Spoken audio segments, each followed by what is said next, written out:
점점 차츰차츰 더 심해져가지고 손을 놔버렸습니다. 그냥 정신을 놔버렸어요. 답답하죠. 그냥 죽지 못해서 살았습니다. 그냥 그 당시에는.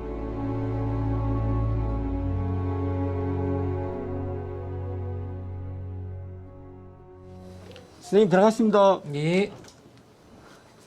예, 계십니까? 안녕하십니까. 예. 앉으시고요. 안녕하세요. 예, 예. 요새 좀 어떻게 지내고 계세요? 요즘 잠도 잘 자고 운동도 열심히 하고 가려움증은 좀 어떠세요? 많이 괜찮은데 예. 그래도 가려운 부분이 조금씩 있습니다. 이게 워낙 심하셨어가지고 예, 맞아요. 부분적으로 맞습니다. 조금씩 해결 안 되는 부분들이 좀 근데 있을 수 있거든요. 막 벅벅 끓는다든지 예. 빗물이 철철 흐른다든지 그 정도는 아니기 때문에 전혀 그런 게 없기 때문에 새로 태어났죠. 흉터가 이게 다 흉터입니다. 이게 이때 20년 됩니다. 여기 보시면은 딱지랑 염증 반응이랑 이런 것들 굉장히 이게 팔인지 발인지도 모르겠습니다. 예. 이런 상태. 이 상태에서 진물이 터져 나오고 이 손마디 보이시죠? 손마디마다 가랭이부터 발, 등, 발바닥 빼고는 다 그렇다 보셨는데 이게 2022년 이랬습니다. 완전히 다르죠. 머리도 다 빠져가 긁어가지고 머리가 다 빠진 겁니다. 진물이 질질 흐르는 상태인데 씻고 나서 이게 굉장히 좋아진 피부였습니다. 고등학교 들어가가지고 1학년 때 중퇴했거든요. 도저히 안 되겠더라고요. 대학교를 금종고시차가 대학교를 들어갔다가 또 심해져가지고 대학교 중퇴하고 공익으로 갔다가 공익 끝나고 점점 차츰차츰 더 심해져가지고 그러니까 2020년대부터 그냥 손을 놔버렸습니다. 그냥 정신을 놔버렸어요. 일반적으로 아토피 피부염 하면 면역이 떨어져서 생긴다고 생각하시는 분들이 많습니다. 그래서 면역을 높여야 되겠다. 그렇게 생각하시는 경우가 있는데 그런 경우는 진짜 잘못된 생각입니다. 아토피 피부염은 왜 가렵고 왜 염증 반응이 생기냐면 비정상적으로 이상 면역 반응이 활성화돼서 생기는 병입니다. 즉 면역이 떨어져서 생기는 게 아니라 비정상적인 면역 반응이 과도하게 활성화돼서 생기는 질환이고 그 비정상적인 면역 반응을 의학적으로는 제가 아까 제2형 염증 반응이 비정상적으로 과도하게 활성화돼서 생기는 질환이 아토피 피부염으로 생각을 하고 있는데요. 근데 지금은 뭐 사실 그런 염증 반응이나 그런 것들이 현재 딱지가 없습니다. 촉촉합니다.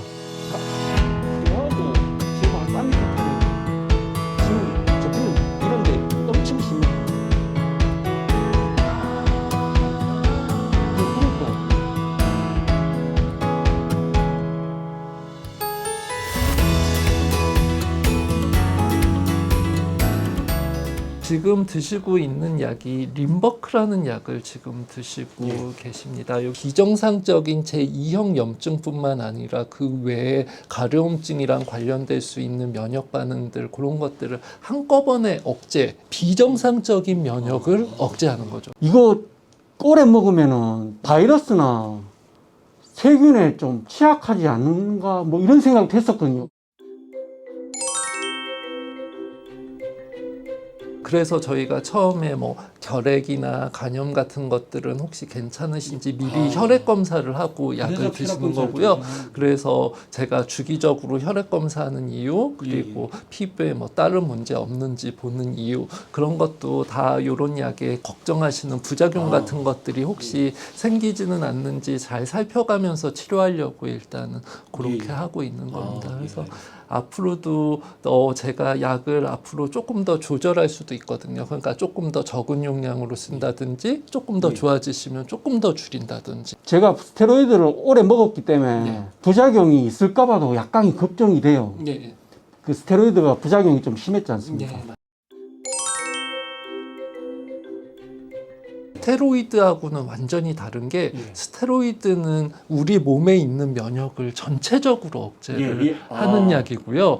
지금 드시고 있는 약을 아토피 관련된 제2형 염증 그러니까 아토피 관련된 비정상적인 면역 반응을 선택적으로 억제해 주는 약입니다. 그래서 효과도 더 좋고 그런 스테로이드보다 부작용도 더 적고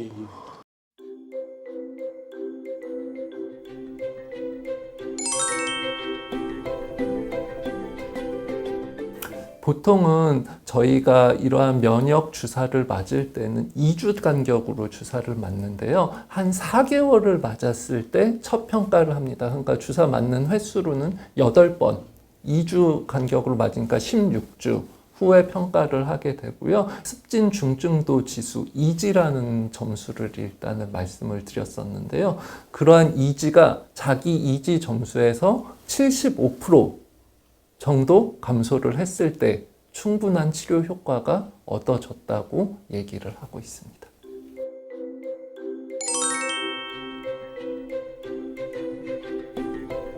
이 주사제하고 경구제 두 가지로 일단 나눠줘 볼 수 있고, 주사제 같은 경우는 제2형 염증 반응만을 선택적으로 억제해주는 주사자. 그러니까 장기간 사용해도 좀 안전하고 대신 치료 효과는 조금 더 늦게 나타날 수 있다 라고 얘기할 수 있고요. 그 다음 잭억제제, 경구제 같은 경우에는 제2형 염증 반응뿐 아니라 다르게 자잘자잘하게 올라갈 수 있는 다른 면역 이상 반응들도 한꺼번에 억제해 줄 수 있지만 장기간 안전한지는 일단 추가적으로 연구가 필요하다. 이렇게 두 가지로 나눠서 설명을 해드릴 수 있을 것 같습니다.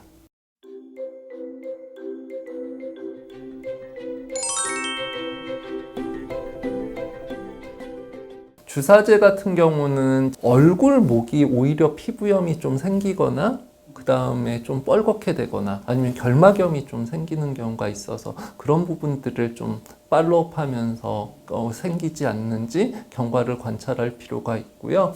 그 다음에 잭 억제제, 경구약물 같은 경우에는 일단은 암이나 혈전, 고혈압, 담배 피신다던가 이런 분들한테는 사용을 안 하시는 게 일단은 좋다고 되어 있고요. 단기적인 부작용으로는 뭐 여드름이 좀 난다거나 그 다음에 좀 미식거림이 있다거나 그런 것들이 있을 수 있어서 그런 것들이 없는지 좀 살펴볼 필요가 있고, 콜레스테롤 수치가 높아지진 않는지, 근육 관련된 효소 수치가 높아지지 않는지, 다른 부작용은 없는지 좀 관찰하면서 혈액 검사가 필요한 그러한 약제입니다.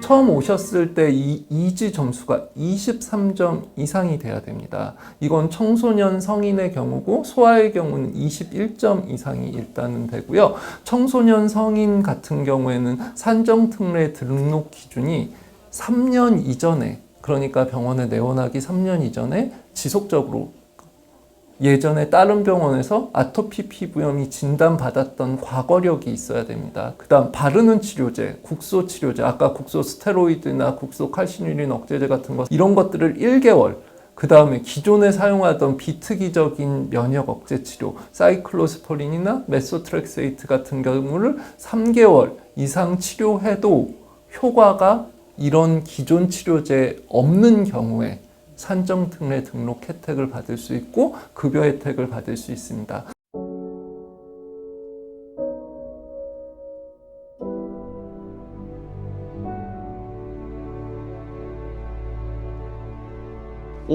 평생 살면서 그냥 잠시도 이 가려움이 머릿속에서 안 떠나는 생활을 했었거든요. 그러니까 길거리를 가다가도 여기를 돌아서 사람 안 볼 때 여기를 긁어야지 이런 생각만 했습니다. 지금은 잠도 편하게 자고 진짜 이건 그냥 꿈 같은 생활이죠. 지금은 다시 태어난 겁니다. 저는 내가 학교를 가야 되는데 아토피가 너무 심해서 밤에 잠을 한숨도 못 잤는데 다음날 학교 가서 집중하고 공부하고 그런 것들이 가능할까요? 과연? 그런 환자들이 경제적인 소득을 많이 얻을 수 있을까요? 그걸 환자의 잘못이라고 얘기를 할 수가 있을까요? 결국 아토피 피부염을 제대로 받지 않으면 그 환자의 인생 자체가 진짜 악순환 고리를 걸을 수 있다고 생각을 하고 적극적인 치료를 통해서 그러한 사회 경제적인 악순환 고리를 끊어주고 그 환자가 정상적으로 행복한 삶을 살게 해줄 수 있게 만드는 게 저는 피부과 전문의의 역할이라고 생각을 하고요. 그런 거를 항상 늘 명심하면서 진료하고 치료하려고 생각을 하고 있습니다.